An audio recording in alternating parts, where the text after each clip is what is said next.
Assalamualaikum warahmatullahi wabarakatuh. Izin memperkenalkan diri.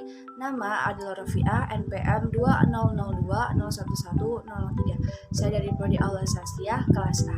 Di sini saya akan menyelesaikan tugas mata kuliah Fikih Muamalah dengan dosen pengampu yaitu Bapak Taufik Hidayat Nazar, LCMH. Di sini saya akan membawakan materi yang bertemakan tentang jual beli salam. Baik, yang pertama yaitu pengertian jual beli salam atau akad salam. Jual beli salam ini berasal dari kata bai salam yang artinya adalah akad jual beli barang pesanan di antara pembeli yaitu Muslim dengan penjual yaitu Muslim ilaih. Spesifikasi dan harga barang pesanan ini harus sudah disepakati di awal akad, sedangkan pembayaran dilakukan di muka secara penuh. Nah, sedangkan secara istilah ini ada beberapa pendapat. Menurut ulama Syafi'iyah dan Hanabilah, beliau menjelaskan salam ini adalah akad atas barang pesanan dengan spesifikasi tertentu yang ditangguhkan penyerahannya pada waktu tertentu, di mana pembayaran ini dilakukan secara tunai di majelis akad. Nah, ini juga ada pendapat dari ulama Malikiyah. Beliau menjelaskan bahwa akad salam ini adalah akad jual beli di mana modal yaitu pembayaran dilakukan secara tunai atau di muka secara langsung, dan objek pesanan diserahkan kemudian dengan jangka waktu tertentu. Dari beberapa pendapat ulama ini, maka dapat disimpulkan bahwasannya yang dimaksud dengan jual beli salam adalah pesanan atau melakukan jual beli dengan pesanan terlebih dahulu. Kenapa dikatakan salam? Karena jual beli atau akad ini menyerahkan uangnya terlebih dahulu sebelum menerima barang dagang. Baik, yang selanjutnya adalah dasar hukum jual beli salam. Nah, dalam penerapannya sendiri, jual beli salam ini merupakan salah satu akad jual beli yang sah dan diperbolehkan dalam penerapan atau dalam praktiknya, sebagaimana firman Allah Subhanahu wa taala yaitu dalam Quran surat Al-Baqarah ayat 282 yang bunyinya A'udzubillahi minasyaitonirrajim. Bismillahirrahmanirrahim. Ya ayyuhalladzina amanu idza tadayantum bidainin ila ajalin musamma faqtubu. Yang artinya, wahai orang-orang yang beriman, jika kamu bermuamalah tidak secara tunai sama waktunya tertentu, buatlah secara tertulis. Nah, dari firman Allah dari ayat ini kita dapat menarik kesimpulan bahwasanya ketika kaum muslimin melakukan transaksi muamalah secara berjangka waktu atau bertempo, maka hendaknya ia melakukan pencatatan. Nah, kenapa dilakukan pencatatan? Karena untuk menghindari terjadinya perselisihan di kemudian hari serta guna menjaga akad atau transaksi yang telah dilakukan ini menjadi suatu akad yang sah untuk dilakukan. Nah, selain dari itu, di sini juga terdapat hadis yang memperbolehkan praktik akad jual beli salam ini, yaitu ini salah satu hadisnya yaitu hadis riwayat Imam Bukhari yang artinya barang siapa melakukan jual beli salam hendaklah ia melakukan dengan takaran yang jelas dan timbangan yang jelas untuk jangka waktu yang diketahui. Hadis ini adalah hadis yang diriwayatkan oleh Imam Bukhari dari Ibnu Abbas, yaitu dalil yang secara syarih menjelaskan tentang keabsahan jual beli salam. Nah, menurut riwayat Ibnu Abbas ini, suatu ketika Rasulullah ini datang ke Madinah, sedangkan penduduk Madinah telah melakukan jual beli salam atas kurma untuk jangka waktu 1 tahun, 2 tahun, dan bahkan ada yang 3 tahun. Melihat praktik ini, kemudian Rasulullah bersabda seperti yang terdapat dalam matan hadis ini. Berdasarkan atas ketentuan dalam hadis tersebut, dalam praktiknya atau dalam penerapannya, jual beli salam harus ditentukan spesifikasi barangnya secara jelas, baik dari sisi kualitas, lalu ada sisi kuantitas, ataupun waktu penyerahannya atau delivery, sehingga nantinya tidak terdapat perselisihan. Nah, selanjutnya yaitu terkait rukun salam dan syarat jual beli salam. Nah, dalam jual beli salam ini terdapat beberapa rukun yang harus dipenuhi, yaitu yang pertama adanya pembeli, yaitu muslim, lalu penjual yang disebut dengan muslim ilaih, lalu adanya modal atau uang, yaitu roksul mal, dan ada juga barang, yaitu muslim ilaih, dan silgot, yaitu ijab kabul atau ucapan. Selain itu, para ulama juga memberikan beberapa syarat untuk menentukan sahnya jual beli salam. Nah, ini beberapa mayoritas ulama ini bersepakat bahwasanya akad salam dikatakan sah jika memenuhi 6 syarat. Di antaranya yaitu adanya jenis barangnya jelas, lalu spesifikasinya jelas, kadarnya jelas, waktu untuk penyerahannya juga jelas, lalu mengetahui kadar modal yang dibutuhkan, dan juga menyebutkan tempat penyerahan jika dibutuhkan biaya delivery. Nah, untuk modal atau roksul mal ini harus dijelaskan spesifikasinya, baik dari jenisnya, kualitasnya, dan jumlahnya. Selain itu juga modal tersebut ini harus diserahkan pada saat terjadinya akad atau kontrak. Kenapa? Karena hal ini mempertimbangkan kebutuhan penjual dan dimaksudkan untuk mencegah terjadinya hutang dari pihak pembelinya dan menghindar terjadinya riba. Lalu untuk barang yang dijadikan sebagai objek transaksi atau yang disebut dengan muslim fih, syarat yang harus dipenuhi adalah harus dapat dispesifikasi dengan jelas dan dapat diakui sebagai hutang, bisa diidentifikasi untuk menghilangkan kurangnya pengetahuan tentang macamnya, seperti beras atau kain. Lalu ada tipenya, yaitu katun, sutra, dan lainnya. Lalu juga bisa mengetahui kualitasnya, bisa itu seperti yang kita lihat sekarang, itu barang-barang kan ada macam jenisnya, ada grade ori atau premium, ada standar atau medium, ada juga reguler ataupun jumlah-jumlahnya. Nah, untuk sistem delivery dalam barang atau muslim fih ini ada pendapat menurut Imam Syafi'i, delivery dalam muslim fih atau dalam barang ini bisa dilakukan secara kontan atau secara langsung, ataupun bisa juga dengan jangka waktu atau tempo. Nah, jika pengirimannya secara kontan atau langsung, hal itu lebih baik karena akan terhindar dari horor atau ketidakpastian dalam transaksi yang mengakibatkan kerugian orang lain. Berkaitan dengan hadis Ibnu Abbas yang bunyinya ila ajalin ma'lum, atau yang artinya untuk jangka waktu yang diketahui. Ini maksudnya adalah diketahuinya waktu penyerahan secara jelas, bukan hanya jangka waktunya semata. Baik, selanjutnya yaitu perbedaan antara jual beli salam dan jual beli biasa.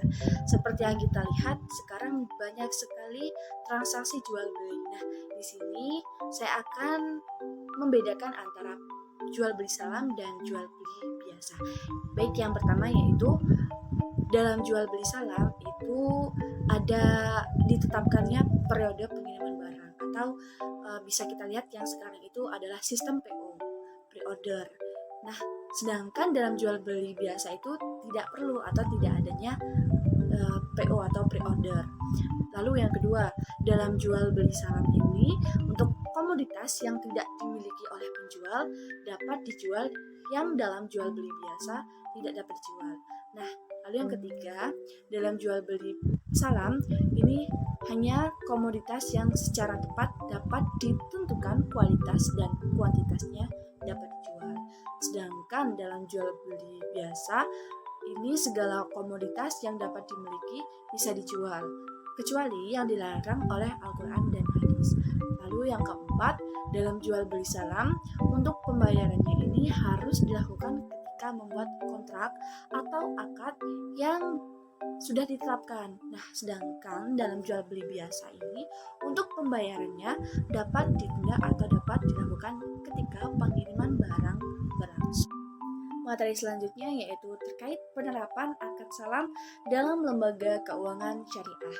Nah, akad jual beli salam ini biasanya diaplikasikan atau dipraktikkan pada pembiayaan untuk petani atau agribisnis dengan jangka waktu yang relatif pendek, yaitu biasanya itu sekitar 2 sampai 6 bulan. Akad salam juga ini dapat diaplikasikan atau diimplementasikan pada pembiayaan barang manufaktur, seperti salah satunya adalah garment, di mana ukuran barang itu sudah ditentukan spesifikasinya.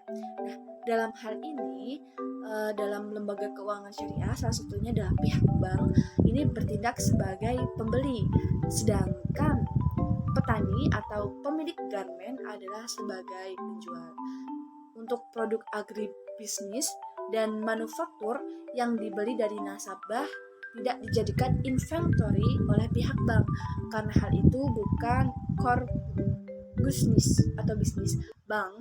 Nah, biasanya bank ini akan melakukan akad salam yang kedua kalinya dengan pembeli kedua, seperti pedagang grosir, lalu ada bulog, dan yang lainnya. Karena itu, dalam praktik perbankan syariah, ini bisa juga disebut dengan istilah salam atau akad salam paralel.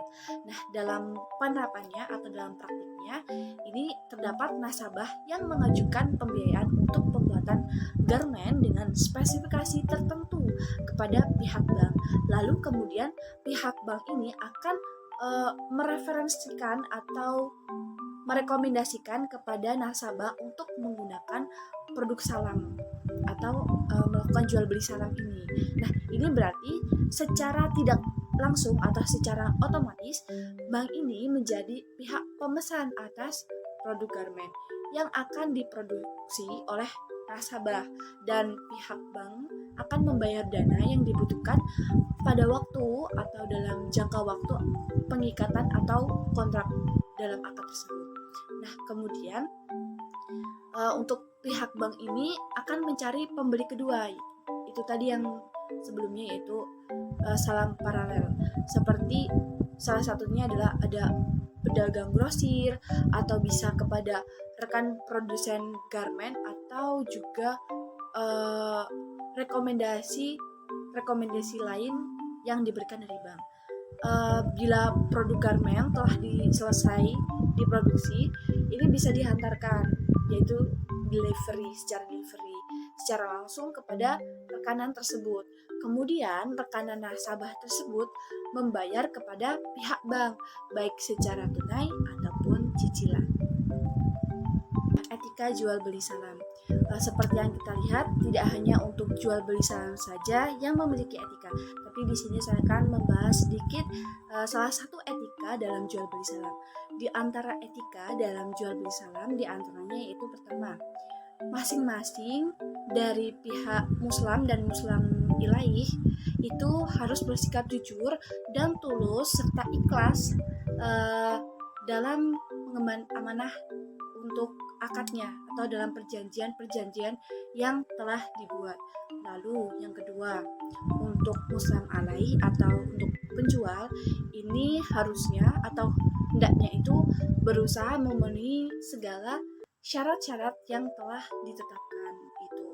Lalu yang ketiga, untuk muslim atau untuk pembelinya, ini janganlah coba menolak barang-barang yang telah dijanjikan itu dengan membuat berbagai alasan-alasan yang tidak logis atau alasan yang palsu. Lalu yang keempat, sekiranya barang yang dibawa itu terkurang sedikit daripada syarat-syarat yang telah ditentukan atau yang telah dibuat tadi, masing-masing hendaklah atau seharusnya dia tuh bertolak ansur dan mencari keputusan yang sebaik-baiknya. Lalu selanjutnya ada fatwa terkait jual beli salam. Ini adalah ketentuan fatwa DSN MUI nomor 5 /DSN MUI /4 tahun 2000. Ini menetapkan 6 hal, baik yang pertama yaitu ketentuan tentang pembayaran. Ini ada 3 ketentuan. Yang pertama itu Yang pertama, alat bayar harus diketahui jumlah dan bentuknya, baik itu berupa uang, barang, atau manfaat. Lalu yang kedua, pembayaran harus dilakukan pada saat kontrak disepakati. Dan yang ketiga, pembayaran tidak boleh dalam bentuk pembebasan hutang. Nah, ketentuan yang kedua ini adalah ketentuan terkait barang. Yang pertama, harus jelas ciri-cirinya dan dapat diakui sebagai hutang. Yang kedua, harus dapat dijelaskan spesifikasinya. Ketiga, untuk penyerahannya ini dilakukan kemudian. Keempat, waktu dan tempat penyerahan barang harus ditetapkan berdasarkan kesepakatan atau akad tadi. Dan yang kelima, pembeli tidak boleh menjual barang sebelum menerimanya. Yang keenam, tidak boleh menukar barang kecuali dengan barang sejenis sesuai kesepakatan. Lalu ketentuan ketiga yaitu ketentuan tentang salam paralel. Untuk ketentuan salam paralel ini dibolehkan melakukan salam paralel dengan syarat akad kedua terpisah dari dan tidak berkaitan dengan akad pertama. Lalu ketentuan keempat, terkait penyerahan barang sebelum atau pada waktunya. Yang pertama, penjual harus menyerahkan barang tepat pada waktunya dengan kualitas dan jumlah yang telah disepakati. Lalu yang kedua, jika penjual menyerahkan barang dengan kualitas yang lebih tinggi, maka penjual tidak boleh meminta tambahan harga. Yang ketiga, jika penjual menyerahkan barang dengan kualitas yang lebih rendah dan pembeli rela menerimanya, maka ia tidak boleh menuntut pengurangan harga atau diskon. Nah, yang keempat, penjual dapat menyerahkan barang lebih cepat dari waktu yang disepakati dengan syarat kualitas dan jumlah barang sesuai dengan kesepakatan, dan ia tidak boleh menuntut tambahan harga. Lalu yang kelima, jika semua atau sebagian barang tidak tersedia pada waktu penyerahan atau kualitasnya lebih rendah dan pembeli tidak rela menerimanya, maka ia memiliki dua pilihan. Pilihan yang pertama, dia membatalkan kontrak atau akad dan meminta kembali uangnya. Lalu pilihan kedua, dia menunggu sampai barang tersedia. Nah, lalu ketentuan yang kelima terkait pembatalan kontrak. Pada dasarnya, pembatalan salam boleh dilakukan selama tidak merugikan kedua belah pihak, baik pihak dari muslim atau pembeli ataupun dari pihak muslim alai atau dari pihak penjual. Lalu ketentuan keenam terkait perselisihan. Jika terjadi perselisihan di antara kedua belah pihak, maka persoalannya diselesaikan melalui badan arbitrasi syariah setelah tidak tercapai kesepakatan melalui musyawarah. Itu tadi terkait fatwa DSN MUI tentang akad jual beli salam. Keuntungan dalam jual beli salam.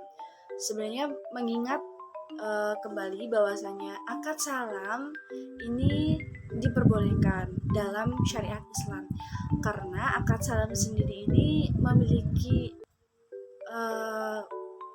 manfaat atau hikmah yang sangat besar bagi setiap insan, bagi manusia, di mana kebutuhan manusia ini dalam bermuamalah seringkali tidak bisa dipisahkan dari kebutuhan akad salam ini.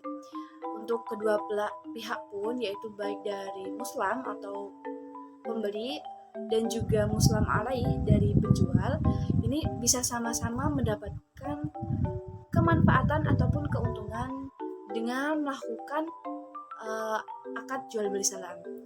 Lalu apa saja manfaatnya? Ini salah satunya adalah untuk pembeli biasanya mendapatkan keuntungan, yaitu berupa jaminan untuk mendapatkan barang yang sesuai dengan yang ia butuhkan dan pada waktu yang ia inginkan.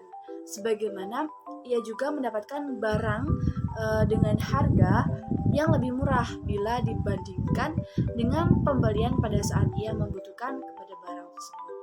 Lalu manfaat untuk penjualnya, sedangkan untuk penjualnya sendiri ini juga mendapatkan keuntungan yang tidak kalah lebih besar dibandingkan muslim atau pembelinya. Salah satunya adalah penjual ini mendapatkan modal untuk menjalankan usahanya dengan cara-cara yang halal, sehingga ia dapat menjalankan dan mengembangkan usahanya tanpa harus membayar bunga. Dengan demikian, selama belum jatuh tempo, dalam jangka waktu tersebut, penjual dapat menggunakan uang pembayarannya tersebut untuk menjalankan usahanya dan mencari keuntungan sebanyak-banyaknya, hanya tanpa ada kewajiban apapun. Lalu keuntungan penjual tidak hanya itu saja. Penjual ini memiliki keluasan dalam memenuhi permintaan pembeli, karena biasanya tenggang waktu antara transaksi dan penyerahan barang pesanan ini berjarak cukup lama. Selanjutnya adalah analogika jual beli online dalam penerapannya atau dalam praktiknya dalam jual beli salam pada saat ini.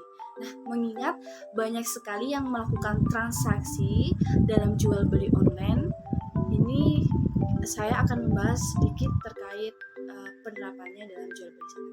Nah, jual beli online, apa sih jual beli online? Jadi, yang dimaksud dengan jual beli online adalah salah satu transaksi elektronik money atau uang elektronik. Nah, apa sih itu? Jadi, jual beli online ini adalah salah satu transaksi yang tidak nyata karena menggunakan atau penerapannya atau aplikasinya di dunia maya. Akan tetapi, dia juga memiliki sifat-sifat dan ukuran tertentu, sehingga dengan sifat dan ukuran itu seolah-olah barangnya itu nampak atau nyata, karena pada akhirnya dari pihak muslim ataupun pembeli ini dapat mewujudkannya dalam nilai dan real, yaitu di saat transaksi pembeli akan memperoleh barang dalam bentuk yang nyata. Apa saja sih ciri-ciri khas jual beli online? Nah, salah satu ciri khas jual beli online ini adalah penjual dan pembeli tidak bertemu secara langsung, karena mereka ini hanya cukup duduk di rumah saja menggunakan aplikasi dalam sosial media ataupun aplikasi lainnya. Nah, barang yang diperdagangkan juga ini tidak nyata, hanya berupa deskripsi disertai foto-foto yang diperdagangkan oleh si penjual. Jual beli ini biasanya sangat rawan penipuan ya, karena kasus penipuan jual beli online ini cukup banyak ditemukan. Walaupun begitu, tetapi jual beli online ini sangat banyak menarik minat banyak sekali halayak atau masyarakat. Kelebihan jual beli online ini apa saja sih? Jadi kelebihan jual beli online ini biasanya terletak pada cara transaksinya yang sangat praktis dan memudahkan, baik itu dari penjual maupun pembeli. Salah satunya manfaatnya atau keuntungannya dari pihak penjual ini, untuk penjual itu tidak memerlukan tempat, ruko, ataupun toko, ataupun lapak khusus. Kenapa? Karena si penjual ini cukup membuat situs pribadi ataupun melalui situs jual beli online. Banyak sekali yang kita lihat sekarang ini aplikasi-aplikasi yang digunakan oleh masyarakat seperti Shopee, Tokopedia, Lazada, Blibli dan yang lainnya. Dan juga biayanya ini cukup jauh lebih murah dibandingkan si Muslim Arai atau pihak penjual ini menyewakan toko secara nyata. Tidak hanya untuk penjual saja, tapi keuntungan ini juga berpihak pada si pembeli. Kenapa? Karena bagi pembeli, dia tidak bersusah payah untuk pergi keluar, mengingat banyak sekali era digital, mereka hanya mencari barang yang diinginkan itu cukup membuka internet atau lewat laptop ataupun gadget atau yang lainnya. Lalu mereka cukup mencari barang yang diinginkan melalui aplikasi-aplikasi yang ada di internet tersebut. Ini sangat memudahkan sekali karena menghemat biaya dan waktunya. Lalu untuk pembayarannya sendiri ini juga cukup mudah. Dia hanya melalui transfer ATM tanpa datang ke si penjual. Melalui e-banking juga cukup mudah karena mengingat jual beli online ini adalah menghemat biaya dan waktu. Lalu selesai transaksinya, dia hanya menunggu beberapa hari atau beberapa hari saja. Ini barang yang dipesan itu sudah diterima diantarkan oleh jasa pengirim atau kurir barang. Ini sangat praktis dan memudahkan. Nah, dari penerapannya sendiri jual beli online ini, kebanyakan ulama-ulama kontemporer terkait transaksi dengan piranti-piranti modern, ya salah satunya jual beli online ini, yang kita lihat dilakukan saat ini adalah menurut ulama-ulama kontemporer ini sangat syah dan sangat sah, dengan ada syaratnya, ada kejelasan dalam transaksi tersebut. Di antara mereka adalah yang menyampaikan bahwasanya jual beli online ini sah adalah Syekh Muhammad Baqir Al-Mufti, ada juga Mustafa Az-Zarqa, ada Wahbah Zuhaili, dan Abdullah bin Mani. Kenapa? Ini ada beberapa alasan yang diungkapkan oleh ulama-ulama kontemporer tersebut sebagai berikut. Yang pertama, berdasarkan pendapat para ulama di masa silam yang menyatakan sahnya transaksi via surat menyurat, dan jika ijab atau akad pernyataan pihak pertama adalah sah setelah sampainya surat ke tangan pihak kedua. Lalu kedua, harus dalam satu majelis ketika transaksi. Artinya adanya suatu waktu yang pada saat itu dua orang yang mengadakan transaksi ini sibuk dengan masalah transaksi.